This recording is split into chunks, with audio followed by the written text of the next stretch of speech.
ناظرین، ورلڈ اردو ایسوسی ایشن ایک ایسا ادارہ ہے جو اردو کے فروغ کے لیے کوشاں ہے۔ عالمی سطح پہ اردو کی ترویج کے لیے، تشہیر کے لیے ہماری پوری ٹیم اپنی اپنی سطح پہ کام کر رہی ہے۔ ورلڈ اردو ایسوسی ایشن نے مہجری ادیبوں کا تعارفی سلسلہ شروع کیا ہے۔ اس سلسلے کے تحت ہم ہر ہفتے 2 ادیبوں سے آپ کی گفتگو کرائیں گے اور ان ادیبوں کی تفصیلات یقیناً بر صغیر میں موجود ہمارے اردو کے احباب کے لیے ایک بڑی نعمت ہوگی۔ تو آج ہم آپ کا تعارف کرا رہے ہیں سویڈن میں مقیم بچوں کے ادیب جناب عارف کسانہ صاحب سے۔ جناب عارف کسانہ صاحب، السلام علیکم۔ جی وعلیکم السلام ورحمۃ اللہ وبرکاتہ۔ خیر مقدم ہے آپ کا ورلڈ اردو ایسوسی ایشن کے اس چینل پر۔ ڈاکٹر صاحب، میں بے حد مشکور ہوں آپ کا اس عزت افزائی کے لیے، اور میں تمام دیکھنے والوں اور سننے والوں کی خدمت میں بھی سلام عرض کرتا ہوں۔ یہ اردو کی بلا شبہ آپ بہت بڑی خدمت کر رہے ہیں۔ اور دیکھیے، آپ تو بخوبی واقف ہیں ورلڈ اردو ایسوسی ایشن کی ایک تحریک سے۔ بنیادی طور پر دیکھیے، ہمارا المیہ یہ ہے کہ ہم اردو ادب کا جب نام لیتے ہیں تو بر صغیر سے آگے بڑھتے ہی نہیں، جبکہ ہمارا وافر سرمایہ موجود ہے جو مہجری ادب کے عنوان سے ہے، اور کچھ لوگ ہیں جو رابطے میں ہیں، لوگ ان کو جانتے ہیں۔ تو ہمارا مقصد یہ ہے کہ بر صغیر سے باہر پوری دنیا میں جہاں جہاں لوگ اردو کے لیے کام کر رہے ہیں، اپنی سطح پہ جس طرح سے بھی کام کر رہے ہیں، ان کو بر صغیر میں ہی نہیں بلکہ پوری اردو دنیا سے متعارف کرایا جائے۔ اور اس سلسلے کی شروعات بسم اللہ آپ سے ہم کر رہے ہیں، اور اس لیے کر رہے ہیں کہ دنیا جانتی ہے کہ آپ بچوں کے بڑے اچھے ادیب ہیں۔ لیکن ناظرین، میں آپ کو بتاؤں کہ جناب عارف کسانہ صاحب جو سویڈن میں مقیم ہیں اور پیشے کے اعتبار سے اردو سے وابستہ نہیں ہیں بلکہ ایک طبی ادارے سے وابستہ ہیں، لیکن یہ بیک وقت ادیب بھی ہیں، صحافی بھی ہیں، اور سب سے اہم چیز یہ ہے کہ آپ نے بچوں کے ادب کے حوالے سے جو کہانیاں لکھی ہیں وہ اتنی مقبول ہوئی کہ دنیا کی تقریباً 13 زبانوں میں اس کا ترجمہ ہو چکا ہے، بہت مقبول ہوئی ہے، اور یہ ہر جگہ دستیاب ہے۔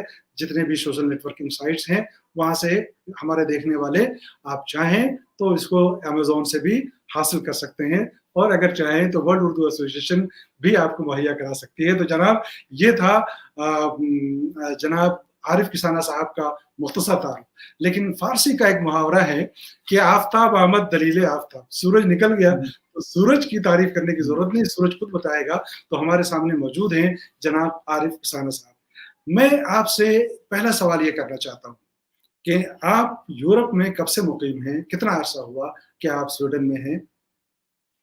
ڈاکٹر صاحب، اس سے پہلے کہ میں اس آپ کے ان تمام خیر مقدمی کلمات کا تہ دل سے شکریہ ادا کروں، اور اس کے ساتھ ہی جو ورلڈ اردو ایسوسی ایشن کے تحت آپ دنیا بھر میں مقیم جو اردو بولنے والے ہیں یا اردو لکھنے والے ہیں، ان سب کو آپ ایک لڑی میں پرو رہے ہیں، ان میں ایک رابطہ کر رہے ہیں، یہ میں تہ دل سے انتہائی اس کو عزت کی نگاہ سے دیکھتا ہوں۔ اور بلکہ بلا شبہ اردو کے حوالے سے پوری دنیا میں، اگر مہجری ادب کے حوالے سے سمجھے یا پوری دنیا میں جو لوگ اردو کے لیے کام کر رہے ہیں، ان سب سے رابطے کے لیے یا ان کی خدمات کو سب سے روشناس کرانے کے لیے یہ صرف ورلڈ اردو ایسوسی ایشن اور ڈاکٹر خواجہ اکرام صاحب جو ہیں یہ کام کر رہے ہیں۔ یہ بلا شبہ اس میں کوئی ایسی بات نہیں ہے۔ مجھے اس کو باقی سب کے سامنے بھی اس تاثر کو پیش کرنا چاہیے، کیونکہ اردو ظاہر بر صغیر میں وہاں اس کا مرکز ہے، لیکن اس کے باوجود مجھے کسی جگہ پہ کوئی ایسا ادارہ، کوئی ایسی شخصیت نظر نہیں آتی کہ جس نے اسپیشلی اس خاص موضوع جو ہے، اس خاص جو ہے وہ اس گوشے کو چنا ہے کہ پوری دنیا میں جو اردو لکھنے والے لوگ ہیں، ادیب ہیں، اردو سے محبت کرنے والے ہیں، ان سب کا آپس میں رابطہ بھی کروایا جائے۔ اور آپ کی وجہ سے دنیا میں کئی اردو لکھنے والے ادیبوں سے، شعراء سے اور شخصیات سے، تنظیموں سے ہمارا رابطہ ہوا ہے۔ تو یہ سب سے پہلے ہم مزید کریں گے آگے جا کے۔